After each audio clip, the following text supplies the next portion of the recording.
You know, I got to say, I'm not freaked out or surprised when I turn on YouTube almost every day. Elon Musk is buying another big media outlet. He's already bought Twitter, he's bought Instagram.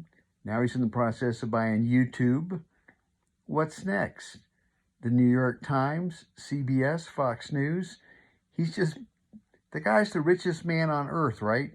Whatever you think of Elon Musk, he's on a mission, this guy. I have mixed opinions about him, to be honest. I have somewhat mixed opinions about a lot of people, including Sadhguru. And I'm checking out this book that I've had for a while, and I'm just looking into it, reading it now, called Truth versus Falsehood. And it's by David R. Hawkins, a famous MD and PhD who's written a number of books. Now, you know, he came at these conclusions of truth versus falsehood. He used applied kinesiology. What do you think of that? Is applied kinesiology, is that truthful? Is that an accurate way to determine truth? Well, he thinks it is, or thought it was. I mean, he's deceased now, but he applied it, and I'll tell you what, I've used that method, sometimes applied kinesiology. It seems pretty spot on. And the way I use it is I stand in one position comfortably, balanced, and then I ask the universe to give me a yes or no answer. I ask a question that is a yes or no, and I just remain calm and balanced. And if my body leans forward, that indicates yes. If my body leans backward, it means no. And it goes one way or another every time. There are other ways to do applied kinesiology, but I've been taught that by my spiritual teacher, who has a lot of integrity, a lot of experience. She's considerably older than me, a lot of wisdom.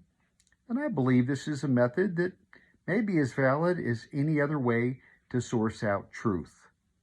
Otherwise, how do you know anything's true? Because you see it on TV, someone told you, you saw it in print somewhere, you read it in a book or a magazine, on the internet. Okay, so I want to read a couple things here to you from this book. Basically, he maintains that the distribution of the levels of consciousness of mankind are that 85% are kind of at a low level. 85% of humanity, the consciousness level is at a kind of a low level, under 200. He uses a scale of 0 to 1,000, 0 being nothing, apparently, and everything kind of registers a little bit above 0, I suppose, and then all the way up to 1,000, which is the maximum, the ultimate in truth, absolute truth, pretty much as we humans know truth to be.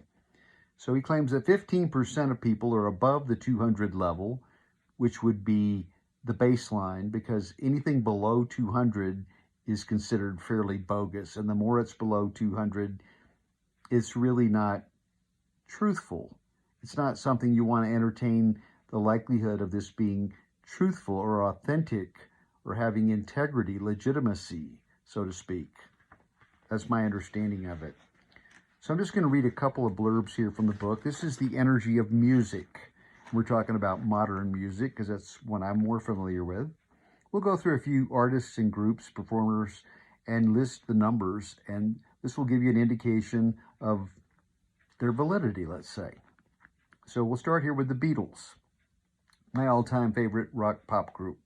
They rank 460. That's pretty good. Beach Boys come in at 400. I like them a lot too. The Bee Gees, who doesn't like the Bee Gees? 510.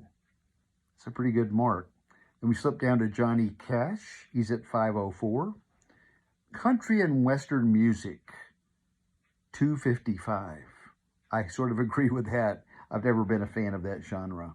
Disco, another one I'm not keen on, 235. That sounds about right. Bob Dylan comes in a solid 500. And now we got gangster rap, gothic, heavy metal, punk rock, violent anti-social groups. Where do you think they would rank? Try 35 to 95. I also concur with that. Those are not my favorite forms of music. And now let's slip on down to George Harrison, 540. George ranks pretty high. And not all of his music was commercially successful, but he did write some pretty damn good tunes. Janis Joplin, 495, a short-lived career. but some wonderful music. Mamas and the Papas, $4.95. I'm keen on them. Pop rock in general, though, overall as a genre, comes in at a dismal 205, just barely above the baseline of 200 there. And then we've got Santana. Did you see them live at Woodstock? 515. And Lawrence Welk with his bubbles and champagne and accordions, 475. Who would have thought? He's even got Barry Manilow at 505. And believe me, I'm not a Lawrence Welk or Barry Manilow fan, so I got to kind of wonder about those. But I suppose they have their followers. And now we're going to go over to movies. So let's check out a few films here. And I'll list some of these that I like, but violent movies don't rank very high on his list. Maybe for good reason. Maybe we ought not to be watching so many violent films. He's got Goodfellas, which is a favorite of mine, but it's very violent. Only a 100. It's pretty low ranking. Hamlet, and I don't know which version here. There's a number of them, but he's got that at 405. It's a Wonderful Life. Oddly enough, I've never seen that movie. 450. I'll have to check that out someday. The Last Picture Show by Peter Bogdanovich. And that's 375. It's a pretty good black and white film. Manhattan, another black and white by Woody Allen. One of his better films, 305. MASH, a Robert Altman classic, not to be confused with the Alan Alda TV show. But the movie MASH, 360. It's a good film. Satirical of the military. Moonstruck, there's Cher with Nicolas Cage at 325, and that's a terrific romance, directed by Norman Jewison. One Flew Over the Cuckoo's Nest, Milos Forman directing Jack Nicholson, comes in at a sad 160, dealing with mental illness in hospitals. Now, how about The Passion of the Christ? I bet there's a few of you out there that saw that one. The original, it's a 190. That's subpar. But the edited version, and I don't know what the difference, but maybe you saw that too, 395. Maybe they cleaned it up a little. It got a much higher rating. Pulp Fiction, another classic that I've enjoyed by Tarantino, gets a sad 25. Ooh, that hurts. That's very low, but it's extremely violent and, humorous too. Rain Man, a favorite with Dustin Hoffman, 410.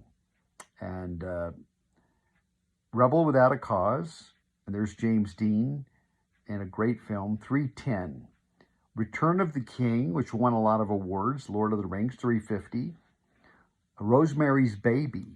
Now, that's a Roman Polanski classic, John Cassavetes and Mia Farrow, very scary, a 60. Again, horror films and violent films don't rank very high. The Shining, and that's Stanley Kubrick with Nicholson again, 55. Boy, very low score. Silence of the Lambs, a grisly murder tale with Anthony Hopkins, Jodie Foster, Jonathan Demme directing, 45.